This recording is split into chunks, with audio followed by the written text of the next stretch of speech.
저는 지금까지 하루도 속에 천불이 끊이지 않는 그런 결혼 생활을 보낸 40대 가정주부입니다. 처음에 신혼 때는 정말 제가 이렇게 살 거라고는 생각지도 못했어요. 그도 그럴 것이 남편이란 사람은 연애할 때는 굉장히 저를 잘 챙겨주던 사람이었거든요. 그러니 제가 결혼을 다짐했겠죠. 하지만 참 사람이 잡은 물고기 다르고 잡기 전 물고기 다르다고, 결혼하고 난 뒤에는 정말 사람이 어찌나 그렇게 변할 수 있는지 제 생애 처음이었습니다. 결혼하기 전에 저는 작은 사업을 하나 하고 있었어요. 온라인 쇼핑몰이었는데 그리 큰 규모는 아니었지만 적당히 수입도 없고 나 한 살림 정도는 넉넉히 살 정도였죠. 끼리끼리라고 남편 역시 사업을 하는 사람이었는데 가업으로 무역회사를 운영 중이었습니다. 저희는 서로 거래처 사이로 알게 됐고 어떻게 하다 보니 나중에는 연인 사이로 발전하게 됐죠. 결혼 이야기를 먼저 꺼낸 사람은 남편이었어요. 사실 끼리끼리라고 해도 사업 규모 자체가 달랐기에 수익은 거의 배가 넘는 차이였으니 서로 급이 맞지 않는다는 생각을 종종 했거든요. 이제 우리 결혼할 때도 됐지 않아? 우리 이제 30대 중반이야. 눈만 감았다 뜨면 금방 40대 된다고. 40대면 우리 아이 계획도 차질이 생기고 다른 문제들도 많지 않겠어? 또 그 얘기야? 당신한테 내가 누누이 말했잖아. 당신이랑 연애는 몰라도 결혼은 아직 생각이 안 든다고. 잘 생각해봐. 당신이랑 내가 얼마나 차이 나는지. 당신은 맨날 그 얘기더라. 그놈의 돈이 뭔데 그렇게 자격지심을 부려. 난 그저 집안이 좀 괜찮아서 당신보다 좀 더 나은 생활을 하는 사람이고, 당신은 그래도 스스로 사업 시작해서 성공한 사람이잖아. 그런데 뭐가 그렇게 차이 난다는 거야? 남편은 그런 내 모습에서 항상 쓸데없는 자존심을 부린다 생각했지만 저는 일찍이 깨달았던 적이 있습니다. 바로 제 어머니가 겪은 일을 옆에서 제 두 눈으로 봤으니까요. 엄마가 결혼했을 때 상황이 저랑 남편과 비슷했어요. 제 친부라는 사람의 집안은 넉넉한 살림으로 엄마를 끝까지 책임지겠다며 결혼했지만 결국엔 이혼하셨으니 제 걱정은 당연한 일이었죠. 하지만 끝에 끝까지 가서 남편의 다정한 꼬드김에 결혼을 하게 됐어요. 너 정말 당신만 있으면 된다니까? 우리 집안 사람들 그런 거 진짜 전혀 신경도 안 쓴다니까? 우리가 뭐 너한테 혼수를 해오라고 했어? 아님 집을 해오라고 했어? 그런 생각 전혀 하지 말고 부담 없이 우리 결혼 준비만 하면 돼. 차이가 나는 집안 외에도 마음에 걸리는 일이 저는 또 하나 있었어요. 바로 늦둥이로 태어난 제 동생 때문이었습니다. 우리 집에는 막둥이도 있고 걔 지금 대학생이야. 그리고 걔가 취업할 때까지 내가 우리 집 가장이나 다름없단 말이야. 그런데 당신하고 이렇게 결혼해봐. 일은 일대로 바쁠 테고 결혼했으니 시댁도 신경 써야 되고, 그럼 우리 집은 누가 봐줘? 아, 처남 때문에 그래? 우리 집이 당신한테 빡빡하게 시집살이 시킬 것도 아닌데 뭐 당신 손 하나 없다고 뭐라고 할 사람이 우리 집에 진짜 아무도 없다니까. 정말 괜찮겠어? 난 지금 결혼하면 당신이란 시댁에 신경 쓸 여력조차 없을지도 모르는데. 나 참 진짜 괜찮다니까. 당신은 1년이나 나를 만났으면서 그렇게도 날 몰라? 오히려 더 이상 우리 결혼을 미루는 걸 우리 엄마가 더 싫어해. 그러니까 일단 우리 결혼부터 하고 당신 문제는 같이 천천히 해결하자. 어? 나도 당신 힘든 상황인 거 다 이해하니까. 전 당시에 제 모든 상황을 다 본인이 이해할 수 있다. 시댁 사람들도 다 이해하고 넘어갔다고 자기한테 말했다 하는 남편의 말을 철석같이 믿고 결혼했어요. 하지만 이 사탕 발림에 넘어간 제가 바보였죠. 실상 남편과 결혼 후에 남편이 말한 것처럼 남편은 책임이라는 것을 진 일은 거의 없었습니다. 심지어 시댁의 모든 허락을 받았다는 말이 거짓인 것처럼 시모는 저희 신혼집을 제 집처럼 왔다 갔다 했죠. 그러면서 잔소리를 잊은 적은 없었어요. 예, 너는 어떻게 된 애가 쇼핑몰 운영한다는 애가 어찌 이리도 정리를 똑바로 못하니? 이러니 우리 애가 굶으면서 사업한다고 그렇게 살이 빠졌지. 어머님, 이번 주는 제가 정말 바빠서 그랬어요. 그 이한테도 이미 다 말해뒀고요. 그리고 이렇게 불쑥 찾아오셔서 계속 그러시면 저 너무 힘들어요. 어머머, 너 지금 하늘 같은 시애미 앞에서 투정 부리니? 내가 우리 아들 뒷바라지하는 너처럼 우리 집 양반 뒷바라지 할 때도 게으르지 않았다. 집구석을 이런 식으로 내버려 두지 않았어.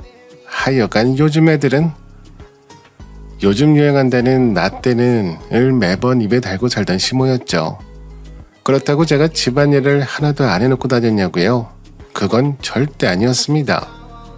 제가 시간이 없을 때는 청소하는 아주머니를 불러서라도 일주일에 한 번은 집 정리를 하는 사람이에요.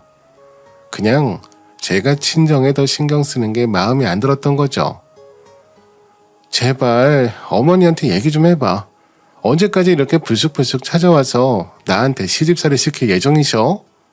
당신 분명 나랑 결혼하기 전에 시댁 식구들 다 괜찮다고 하지 않았어? 근데 지금 이게 뭐야? 당신은 정말 최소한의 예의라는 걸 좀 지키고나 말해라. 아침에 나가는 남편 밥상도 제대로 못 차려주는 사람이 웬 말이 이렇게 많어?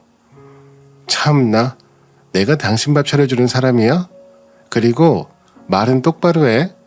내가 언제 밥상을 부실하게 차렸어? 최소 반찬 5가지 이상의 밥국 차려주는 그런 사람이 흔한 줄 알아? 그것만 해도 감사합니다 인사는 못할 망정. 아니 반찬 전부 다 네 손으로 직접 한 것도 아니잖아. 그러면서 무슨 유세는? 전부 직접 하지 않아도 매번 다른 반찬을 사고 식단을 구성하는 것도 일이야. 당신은 그저 입만 벌리고 넙죽 받아먹는 사람이면서 뭐가 그렇게 불만이 많은데? 그럴 거면 당신이 알아서 차려 먹어. 나 진짜 바쁘니까. 당시 저는 당장에 대학을 졸업하고 취업을 앞둔 남동생과 지금까지 저와 동생을 먹여 살려준 엄마의 뒷바라지, 그리고 남편 뒷바라지와 쇼핑몰 일 등으로 하루하루가 어떻게 지나가는지도 모르고 살았죠. 그러면서 남편의 이런 짜증을 듣고 있으니 얼마나 화가 났을지 상상이 가시나요? 게다가 남편은 정말 사소한 것 하나까지도 저에게 부탁을 하는 사람이었어요. 어쩌다가 한번 집안일을 맡기면 말이죠. 여보, 미안해. 오늘 집 정리 좀 해달라고 했는데 하필이면 급한 일이 생겨서 늦게 들어갈 것 같아. 그래서 말인데 오늘만 당신이 집 정리 좀 해줘. 이런 식으로 핑계대면서 빠져나가기 일쑤였고요. 그러면서 자기가 부탁할 때는 아주 제가 다 들어줘야 하는 것처럼 당당하게 요구하곤 했죠. 여보, 이번 달 정산 금액이 늦게 들어와서 그런데 카드값 이번에만 당신이 결제해주면 안 될까? 부부 사이 좋다는 게 어디야? 어? 이렇게 자잘하게 돈을 가져가는 일이 자주 생기고 부탁하는 금액도 점차 커지면서 제 부담은 계속 늘어만 갔죠. 돈이 들어가는 구석이 한두 군데도 아닌데 계속 이렇게 부탁하는 남편을 거절하면 뒤따라오는 시모의 잔소리도 듣기 싫었습니다. 그래도 다행이라면 빌려간 돈은 늦어도 항상 돌려줬다는 거네요. 근데 엎친 데 덮친 격이라고 집에 우환이 생기게 됐죠. 친정엄마가 아파서 한동안 일을 나가지 못하고 거기에 누군가의 보살핌이 필요하게 된 거예요. 그때가 겨울이었는데 일을 나가려던 순간 집 앞에 얼어있던 얼음을 밟고 넘어지면서 그대로 허리를 다치셨는데 수술까지 할 정도로 좋지 않았습니다. 다행이라면 엄마는 보험이 잘 되어 있어서 그렇게까지 큰 돈이 들어가지 않았다는 거예요. 거기에 늦둥이 막내 녀석도 취업을 했고요. 하지만 엄마는 당장에 일을 못하게 됐으니 생활비가 필요했고 게다가 허리를 다치셨으니 옆에서 본인 돌봐줄 간병인도 써야 됐고요. 그래서 막내 녀석과 이야기한 결과 각자 40만 원씩 엄마에게 드리자고 결론이 났어요. 마음 같아서는 50만 원, 100만 원도 더 드리고 싶지만 출가 외인의 몸으로 더 이상의 금액은 저도 부담이었죠. 누나는 너무 신경 쓰지 말고 그래도 내가 다행히 취업했잖아. 그러니까 엄마는 나한테 맡겨. 누나도 매번 우리 신경 쓰느라 그 집에서 좋은 소리 못 들었을 거 아니야. 우리 막내 어떻게 이렇게 다 컸대? 너라도 있어서 얼마나 듬직한지 몰라. 안 그래도 내가 40만 원 이상은 부담스러워서 정말 이럴 때 도움되려고 사업 시작하고 돈 버는 건데 내 돈 하나 이렇게 마음대로 못 쓰고 다니네. 우리 엄마 생활비 드린다고 하니까 오히려 질색하시더라. 괜히 자식들보다만 더 안겨준다고. 그러니까 누나 너무 걱정하지 말고 앞으로는 나한테 좀 의지해. 참으로 듬직한 내뚱이 막내죠. 그나마 이때 막내가 있었던 게 천만다행이었어요. 왜냐하면 시댁에서는 제가 집에 매달 40만 원씩 보내겠다니까 아주 난리가 났거든요. 특히나 남편이란 사람은 자기 장모가 다쳐서 병원에 입원했다는 소식을 듣고도 뭐라고 하는지 뭐 장모님이 다치셨다고? 그래서 당신이 매달 40만 원씩 드리기로 했다고. 우리 집에 무슨 돈이 있어서 그 돈을 보내. 당신 우리 엄마한테는 제대로 용돈이나 드린 적 있어? 그러면서 자기 집이니까 챙기겠다 이거지? 그럴 거면 당장 우리 엄마한테도 매달 40만 원씩 용돈 챙겨드려. 당신은 지금 이 상황에서 돈이 문제야? 그리고 시댁은 돈이 그렇게 많으면서 이런 푼돈에 왜 이 난리를 피우는데. 내가 우리 간병인 비용 좀 챙겨드리겠다는데 그게 그렇게 큰 소리 날 일이냐고. 아니 반대로 생각해봐. 지금까지 네가 우리 집에 한 일이 뭐가 있어. 그런데도 지금까지 눈 감아주고 있었어. 근데 여기서 생활비까지 덤해서 챙겨드린다고? 난 절대 동의 못하니까 보내기만 해봐. 아니면 우리 엄마 용돈도 따로 챙겨드리던지. 전 남편의 말에 너무 어이가 없었어요. 지금까지 단 한 번도 시댁 덕을 본 적은 없었거든요. 근데 친정엄마가 다쳐서 입원했으니 도움 좀 드리겠다, 돈 좀 보내겠다 하니 시모도 당연히 챙기라며 버럭버럭 화를 내는 것이 아니겠어요? 게다가 시모도 아주 가만히 있지 않더군요. 남편이 곳에 일러 바쳤는지 후다닥 달려와서 하는 말이 내가 진짜 결혼을 잘못 시켰어. 그러게 차이 나는 결혼은 절대 안 된다고 그렇게 말렸건만 얘 사돈은 어떻게 자기 건강관리도 제대로 못해서 이 사다를 만들어? 나이가 있으면 제대로 관리를 했어야 될 거 아니야. 다리에 힘이 없어서 얼음에 미끄러져? 그게 말이나 되냐? 그러니까 지금 자기 집에 돈 보내고 싶어서 이러는 거라니까. 너 솔직하게 말해봐. 장모님 병원에 입원하신 건 맞아? 당신은 우리 엄마 병원에 한 번을 찾아가 보고 이런 말을 해. 그리고 내가 언제 어머님이나 당신한테 거짓말한 적이나 있어? 그리고 저희 어머니 이 나이 되도록 열심히 살겠다고 움직이신 분이에요. 그런데 어머님은 어떻게 그런 이야기를 할 수 있어요? 정말 둘 다 너무하네요. 뭐? 너무하는 건 너야. 결혼해서 우리 집에 소홀한 것까지 참아왔다. 근데 너희 집에 돈 보내겠다는 그 말 정말 어이가 없구나. 그 양반이 잘못한 일로 왜 우리 아들이 피해를 봐야 돼? 그리고 거기도 챙겨줬으면 가는 게 있으면 오는 것도 있어야지. 정말 심오고 뭐고 귀싸대기를 한 대 올리고 싶을 정도였죠. 사람이 아프다는데도 이들은 정도를 모르더군요. 정말 화가 나고 이 집안 사람들이랑 계속 연을 이어가나 하나 생각을 할 정도였어요. 그런데 말이죠. 하늘도 이런 시댁 식구들의 행태가 괘씸했는지 이렇게 난리를 피운 지 며칠 뒤 시모가 푹 맞아서 쓰러졌다는 소식을 듣게 됐죠.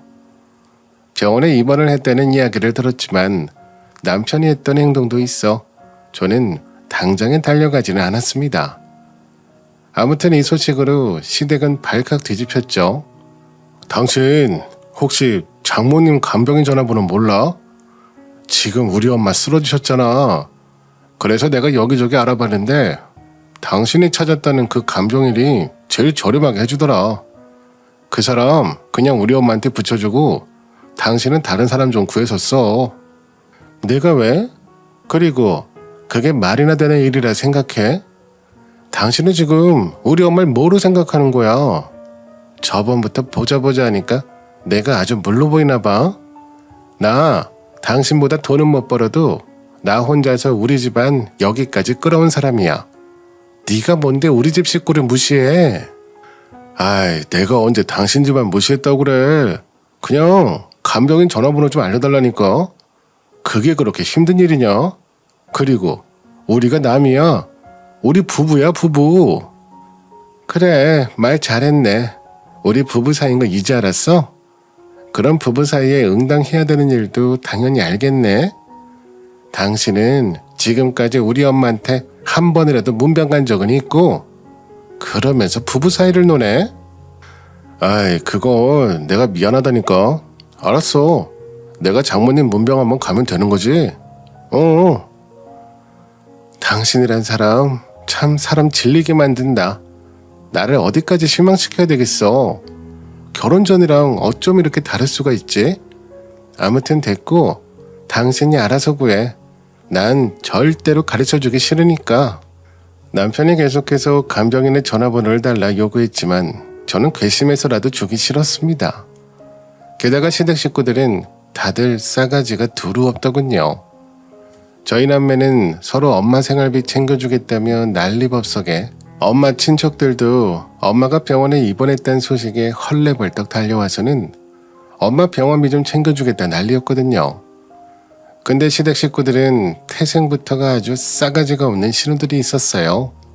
서로 돈 내기 싫다, 돈 없다 하면서 시모를 나몰라라 하더군요. 그래서 모든 부담은 남편과 큰아버님 둘이서 고민하는 상황이 됐습니다.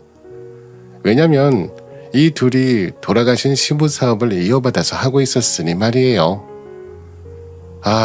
누나란 인간들은 지 엄마가 푹 맞아서 저렇게 병원에 입원했다는데 어떻게 돈 한 푼 안 보낼 수가 있어. 그래서 말인데 형이랑 나랑 둘이서 병원비랑 간병인 비용 다 대야 되거든. 돈이 제법 나갈 것 같아서 일단 당신도 그렇게 알고 있으라고. 뭐라고?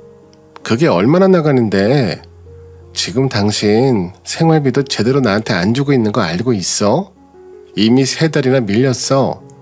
그건 언제 들 건데? 지금 이 마당에 생활비가 중요하냐? 일단 엄마 보험 제하고 나면 서로 한 100만 원씩 들진 않을까 싶긴 한데. 100만 원? 당신 어이없다. 나한테는 40만 원도 아깝다면서 그 난리를 폈으면서 뭐? 100만 원? 됐고 나도 40만 원 그 이상은 용납 못해.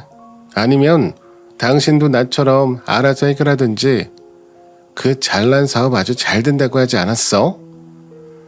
그게 지금 회사가 좀 힘드니까 이러는 거 아니야. 100만 원이 어디 애 이름도 아니고 당신이 좀 도와줘. 부부 좋다는 게 어디야. 저번부터 내가 누누이 말하는데 여기서 부부 들먹이지 마. 당신 그럴 때마다 얼마나 가정스러운지 아니? 사람이 체면이라는 게 있으면 제발 좀 정신 차리고 똑바로 행동하라고. 알겠어? 40만 원, 그 이상은 절대 용서 못해. 그 뒤로 남편이 어떻게 해결했는지 모르지만 혼자서 어떻게 해결하는 것 같더군요. 저는 듣기도 싫고 알고 싶지도 않아서 남편이 알아서 잘 해결하겠지 생각하고 그쪽으로는 신경을 끄고 살았습니다. 남편 역시 친정엄마한테 그랬으니 역지사지를 느껴보라는 거였죠. 근데 사람이라는 것이 신경 끄고 살겠다 계속 생각해도 완전히 무시하고 살 순 없더군요. 그래도 부부라는 정이 있어 그런지 달에 한 번씩은 시모를 보러 갔습니다. 그러면서 종종 시모를 돌봐주는 간병인과 인사도 하고요. 다만 시모는 그런저런 오히려 모른 척 하더군요. 그런 모습에 간병인이 이상한 눈으로 보곤 했지만 어쨌든 저는 이것으로 시모에게 며느리 도리는 다 했다고 생각했습니다. 그렇게 반년을 하는 시간이 흐르고 제 친정엄마는 진작에 퇴원을 해서 지금은 집에서 회복을 하고 있던 상태였죠. 저는 여전히 이전과 같이 바쁘게 지내고 있었어요. 남편과는 이제 대면해서 솔직히 이 당시 서로 말도 제대로 나누지 않는 상황이었어요. 남편은 저한테 말을 걸고 싶어하는 것 같았지만 저는 엄마의 일로 아직 화가 풀리지도 않은 상태였죠. 그러던 중에 시모가 입원하고 돌아오는 첫 명절을 지내게 됐는데 남편이 갑자기 명절날에 시댁에 가지 않겠냐 묻는 거예요. 여보, 우리 이번 명절에는 엄마 집에 가지 않을래? 어쨌든 엄마도 이렇게 됐고 그냥 이번 기회에 가족들이 뭉쳐서 단합이라도 하자 이야기가 나왔거든. 내가? 당신 식구들은 그냥 끼리끼리 노는 거 아니었어? 형님들도 내가 그 집에 발 디디는 거 싫어할걸? 당신은 항상 우리 집 사람들을 그렇게 나쁜 사람으로 보더라. 이번엔 진짜 다 같이 모여서 그냥 좋은 얘기나 하고 지내자는 결론이 나와서 당신한테 내가 이렇게 말하는 거야. 아무튼 이번 명절에는 시간 좀 비워. 뭔가 이상한 낌새가 들었지만 가족 모두가 모이기로 했다는 남편의 말을 무시하기엔 영 찜찜했으니 전 그렇게 남편의 말에 순순히 남편 차를 타고 시댁으로 가려 했습니다. 거기서 무슨 일이 일어나려나 궁금하기도 했으니까요. 근데 남편이 도착한 곳은 시댁이 아니라 시모가 입원하고 있는 병원이었어요. 저를 당당하게 내려주는데 이게 무슨 상황인가 싶더군요. 사실 명절이라서 간병인 아주머니가 집에 내려가 봐야 된다고 엊그제 연락이 왔더라고. 그래서 오늘만 당신한테 부탁 좀 하려고. 일단 도착하면 이게 어떻게 된 상황인지 알려줄 테니까 잠자코 나랑 같이 엄마 병실로 올라가자. 당신 지금 이게 뭐 하는 짓이야? 이럴 거면 이번 명절에 그냥 어머님 간병 좀 도와달라 말하면 되는 거 아니야? 그런데 왜 사람을 속여? 그럼 내가 이렇게 안 했으면 당신이 따라 나왔겠어? 당신 장모님 그렇게 되고 나서 우리 집에 나몰라라 했다고 지금 삐쳐 있잖아. 안 그래? 그럼 내가 당신들이 나한테 하는 행동을 겪고도 아, 네, 감사합니다 하고 인사라도 해야 되니? 정말 사람이 선이라는 것 좀 지켜. 너 그 말은 우리 엄마 간병하기 싫다는 말이야? 당신이 아니면 도대체 누가 우리 엄마를 간호해? 당신이 우리 엄마 며느리잖아. 그건 엄마나 내가 아무리 당신한테 무심했더라도 이건 가족 사이에 지켜야 될 일이라고. 당신이 돈을 더 주고 다른 간병이라도 드리면 되는 일을 왜 나까지 와서 부탁을 해? 당신 그렇게 여유가 없니?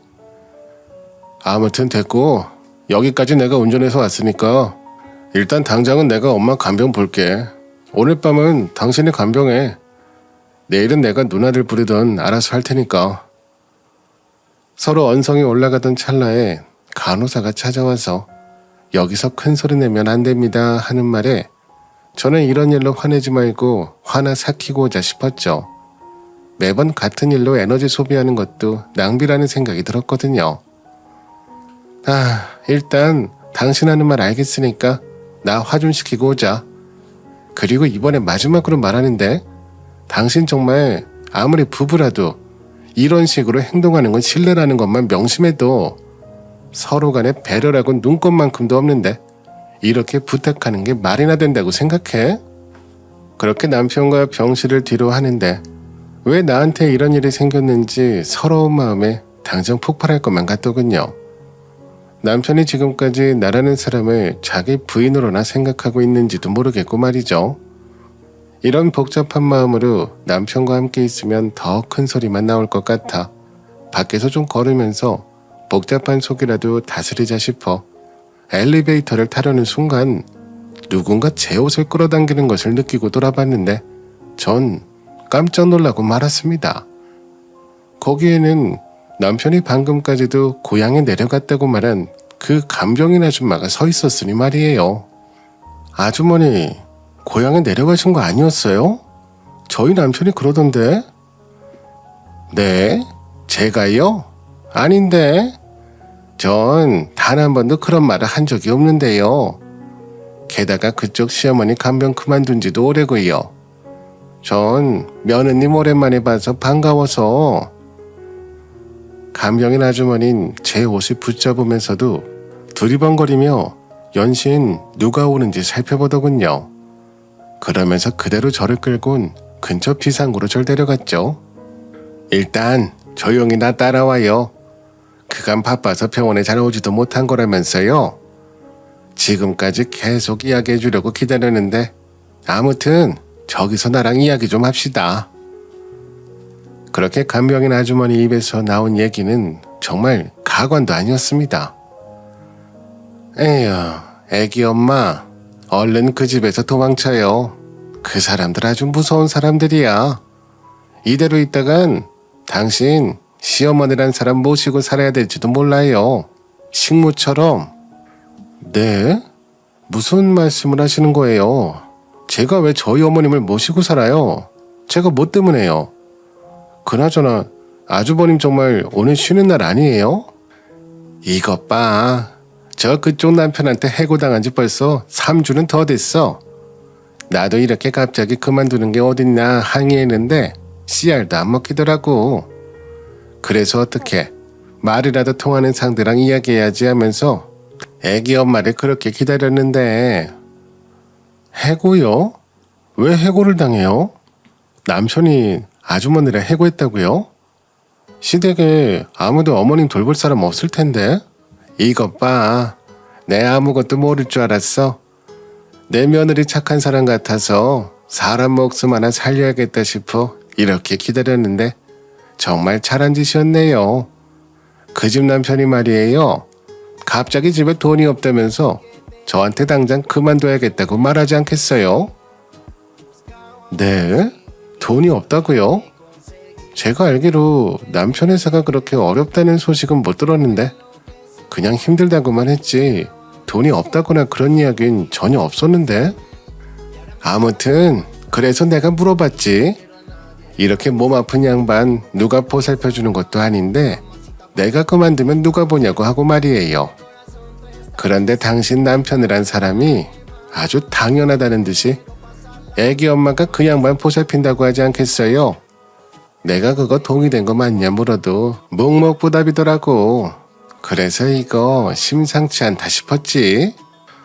남편이라는 사람은 무슨 일인지 모르겠지만 돈이 없다면서 있던 간병인도 해고하고 저를 거기에 앉혀놓을 생각을 했더군요. 이렇게 다른 사람 입에서 남편 이야기를 듣는 게 모두 사실이라 믿긴 어려웠지만 간병인 아주머니는 자기가 해고당했던 일이 아직도 분한지 씩씩거리는 것이 거짓이 아닌 것 같더군요. 게다가 이후 이어진 내용은 아주 절 뜨악하게 만들었습니다. 저도 정말 사람 하나 살리고 싶어서 말하는 거예요. 당장 당신 남편이란 사람하고 갈라져요. 그 사람 아주 속이 시커먼 사람이더라고. 저도 우연히 들은 이야기인데 다른 병원에서 저랑 같은 일을 하는 친구가 있거든요. 그 친구한테 당신 친모 이야기를 하면서 하소연을 했더니 아주 놀라는 게 아니겠어요. 제가 거기서 무슨 이야기 들었는지 짐작이나 가요. 왜요?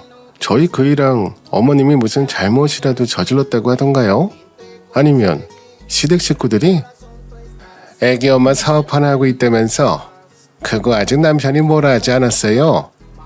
그 가게 가져온다고 전화 통화하는 걸 내가 들었는데 애기 엄마가 하는 그 가게를 그쪽 바깥 양반이 사겠다고 했는데 절대로 회사 넘겨주면 안 돼요. 알았죠? 지금 그 바깥 양반 회사 완전히 쫄딱 망했다고 하더라고. 애기 엄마 시댁도 지금 집까지 다 팔고 난리도 아니래. 내가 똑똑이 들어서 잘 알아요. 잠시만요. 방금 한 그 이야기 저한테 다시 한번 자세하게 해주세요. 시댁이 쫄딱 망했다고요? 왜요? 제 얘기가 어디 캥기는 구석이라도 있는 모양이네요. 제 친구 말이 당신 시무라는 사람이 매일같이 그 친구가 보던 환자한테 전화해서 하소연했다 하더라고. 자기가 가지고 있는 돈을 다 털어넣었는데 아들들이 하는 사업이 망해서 자기도 쫄딱 망하게 생겼다고. 자기 이렇게 몸도 아픈데 어쩌냐고 말이에요. 당시 아주머님이 이야기하는 모든 내용은 제가 처음 듣는 것들이었습니다. 사업이 망했다면 아주버님도 마찬가지로 힘들 것이고 그리고 생각해보니 시댁에 들린다 하고 바로 병원에 온 것도 뭔가 석연치 않긴 했거든요. 병간호를 시키려고 했어도 시댁에는 충분히 들릴 수 있었거든요. 근데 시댁집까지 다 팔아버렸다고 이야기를 들으니 앞뒤가 맞는 것 같았어요. 아무튼 애기 엄마, 난 분명히 말해줬어요.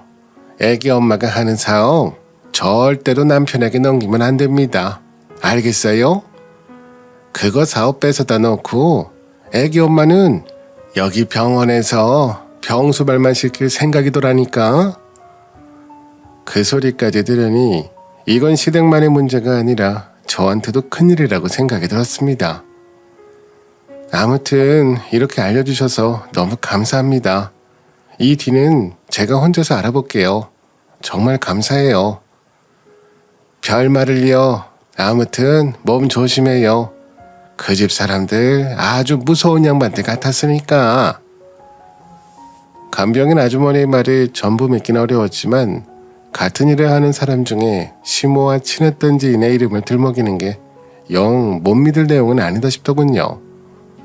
근데 더 어이가 없는 것은 그런 상황에도 시모는 이 병원에서 좌불안석이 되어 자식들 덕은 못 보겠구나 싶었던 찰나에 제 이야기를 마치 제 동의를 얻은 것처럼 자기 친구들한테 거들먹거리며 말했다는 거예요.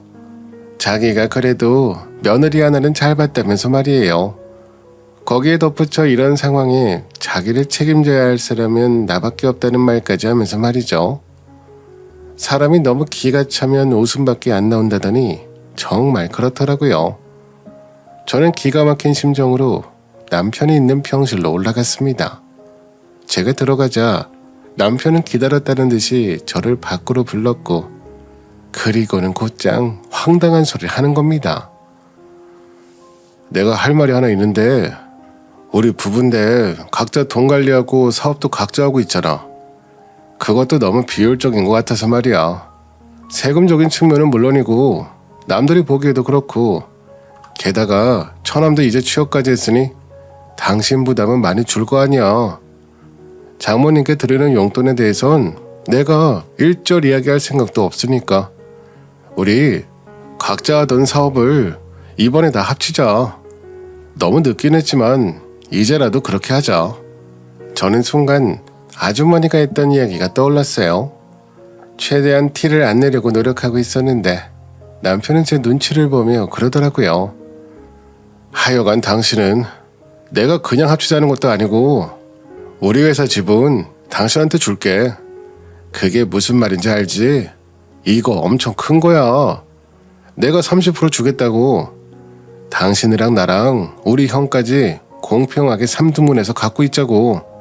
그 대신 당신 사업은 이쪽으로 묶는 거고. 결혼해서 지금까지 남편이 사업하며 벌었다는 돈으로 옷 한 벌 사본 적이 없는데 갑자기 회사 지분을 저렇게나 주겠다고 나서는 모습을 보니 아주머니가 했던 말이 사실이라 확신이 들었습니다. 그래서 저는 곧장 거절했죠. 그리고는 가방을 싸서 병실 밖으로 나갔어요. 남편이 또 저를 붙들길래 제가 뿌리치며 그랬죠. 나 당신 엄마 못 돌보겠으니까 당신이 알아서 하든지 해. 나 지금 당장 버스 타고 집에 돌아갈 거니까. 뭐? 그게 무슨 말이야? 우리 엄마를 두고 당신이 어딜 가? 지금 당신 시어머니를 모른 채 하고 자기 몸 편하자고 집에 돌아가겠다고? 그게 무슨 말인데? 명절 기간에만 며칠만 도와달라니까? 내가 하는 말 제대로 이해 못한 것 같으니까 제대로 귀 열고 들어. 나 당신 엄마 책임지기 싫으니까 당신이 알아서 하라고. 솔직히 말해서 우리 엄마 아플 때 차라도 한번 태워주길 했어? 아니면 병문안 올 때 제대로 된 선물이라도 들고 왔어?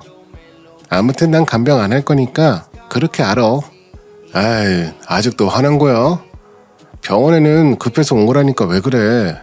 그러면 병원에는 내가 있을 테니까 아까 말한 회사 문제만 바로 내일 처리하자.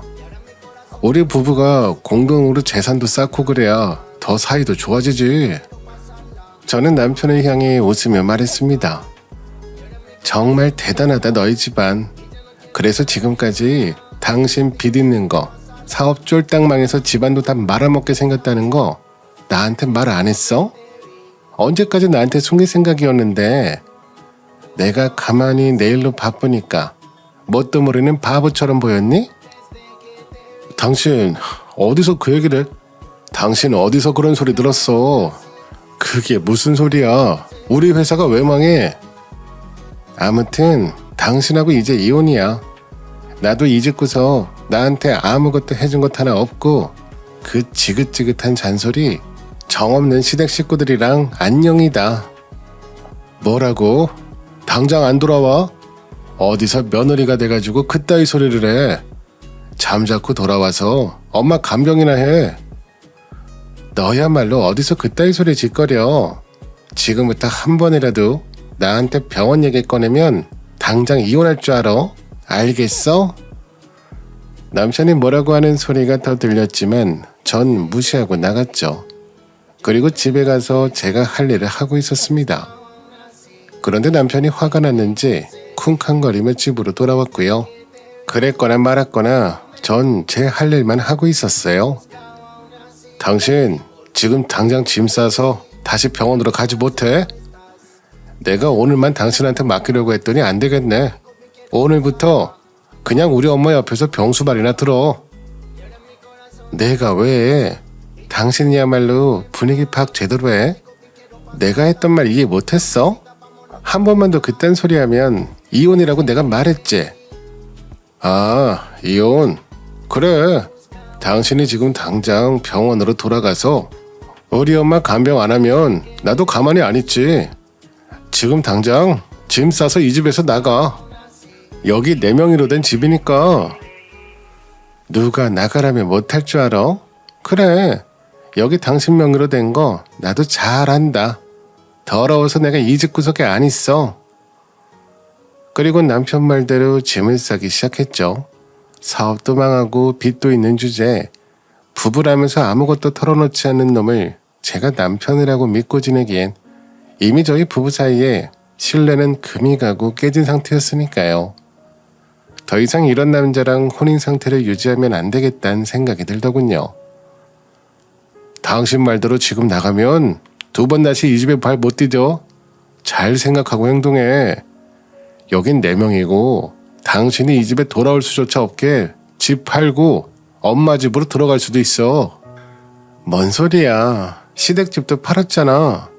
날 끝까지 바보로 하네. 당신 집 당신이 알아서 해. 난 이제 당신이랑 남남이니까. 전 그렇게 바로 짐을 싸고 친정으로 갔죠. 그러자 사정이 급해진 것은 시댁 사람들이었어요. 당장 저라는 사람이 열심히 막고 있던 곳에 구멍이 생겼고 그들은 그걸 메꿀 시간도 돈도 없었으니 말이에요. 남편은 그제야 저에게 찾아와 무릎까지 꿇으면서 자기가 잘못했다며 이혼만은 제발 안 된다고 하는데, 여보, 갑자기 그렇게 가버리면 어떡해. 이혼이 무슨 애들 장난이야? 우리 일단 차분히 얘기부터 하자. 그날은 내가 성급했어. 정말 그날 일은 내가 잘못했다니까. 더 들어봐야 뭐하겠어요. 저는 즉시 이혼을 진행했습니다. 전 남편은 제게 끝까지 재산 분할을 해주려 하지 않았지만 제가 소송까지 갈 생각을 하니 어쩔 수 없이 저에게 돈을 주더군요. 속이 다 시원했습니다. 어찌 보면 제법 되는 돈이었지만 지금까지 제가 그 집안에서 당한 일들을 생각하면 적다는 생각이 들었죠. 하지만 당장에 빚을 지고 자신의 재산 대부분을 정리한 남편에게서 받을 수 있는 금액은 결혼 생활에서 살았던 그 집뿐이더군요. 뒤늦게 눈치챈 제가 잘못이죠. 뭐 나중에 듣기로는 아주버님도 결국 이혼했다고 해요. 그쪽 집도 저희랑 상황이 비슷했겠죠. 여보, 제발 나 한 번만 도와주라. 예전에도 나 많이 도와줬잖아. 나 사는 게 진짜 너무 힘들어서 그래. 당신 말고는 돈 빌릴 사람도 없고. 그래서 말인데 정말 한 번만, 이번 딱 한 번만 도와줘. 더 이상 당신 귀찮게 안 할게. 정말 징그럽다. 당신이란 사람 나한테 돈 받아갈 생각하지 말고 당신 엄마한테 가서 말해.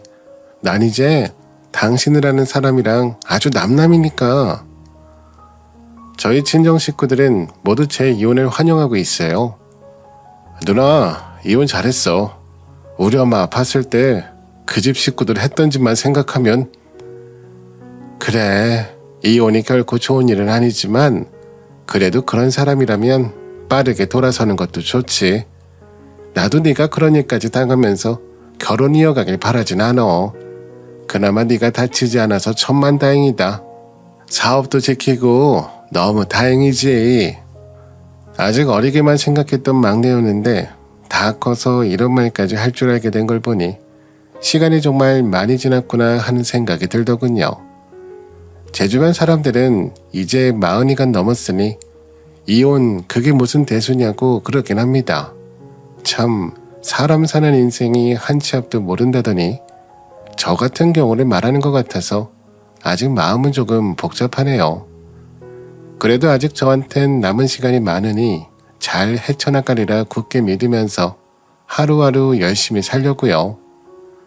이런 일을 한 번 당하니 사람 사귀는 것이 쉽지 않더군요. 제 이야기를 들으신 청자님들은 다들 어떻게 잘 지내시는지 궁금할 따름입니다. 그래도 앞으로 창창한 청춘이니 잘 헤쳐나갈 수 있다고 응원 한마디씩만 부탁드려요. 제 복잡한 마음만 털어놓은 것 같아서 죄송한 마음도 있지만 청취자님도 저처럼 당하면서 살지 말라는 생각으로 제 긴 이야기를 여기서 마쳐봅니다. 들어주셔서 감사합니다. 오늘도 저희 채널에 와주셔서 감사드립니다. 더 좋은 이야기로 찾아뵙겠습니다.